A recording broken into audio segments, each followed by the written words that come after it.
మీరు అడిగాను, మీరు అందుబాటులోకి రాలేదు. వాయనాడు ఫలితం ఏంటి? ఏకంగా 60,000కు పైగా మెజార్టీ ఇందాకటి వరకు. ప్రస్తుతం ఇంకా మెజార్టీ పెరుగుండొచ్చు.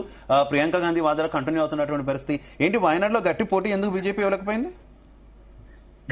గట్టి పోటీ ఏంటంటే కమ్యూనిస్టులు కాంగ్రెస్ కలిసి పోటీ చేస్తున్నప్పుడు బీజేపీ కలిసి పోటీ చేశారు. అక్కడ కలిసి పోటీ చేశారు.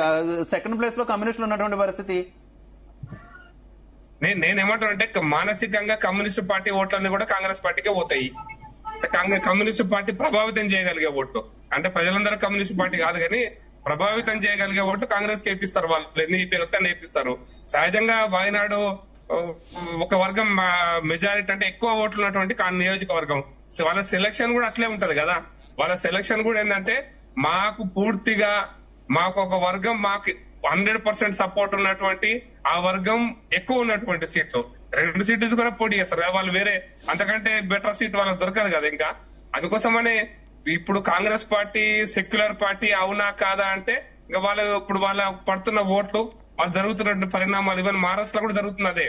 మహారాష్ట్రలో కూడా ఒక వర్గం ఓట్ల కోసం ఎంతకైనా దిగజారుతారు. ఎంతకైనా ఈ దేశం 12 ముక్కలైనా పర్వాలేదు, 20 ముక్కలైనా పర్వాలేదు కానీ మేము మాత్రం ఈ దేశంలో అధికారంలో ఉండాలి, చిన్న రాష్ట్రం వచ్చిన దానికి అధికారంలో ఉండాలనేటువంటి తాపత్రయంతో ఉండేటువంటి పార్టీ, ఈ దేశ భవిష్యత్తును తాకట్టు పెడుతున్నటువంటి పార్టీ. కాబట్టి వాయనాడులో కాంగ్రెస్ పార్టీ గెలవడం పెద్ద ఆశ్చర్యమేం కాదు. అది వాళ్ళకు ఉన్నటువంటి పరిస్థితి, ఆ డెమోగ్రఫీ అట్లాగే ఉందండి. రైట్.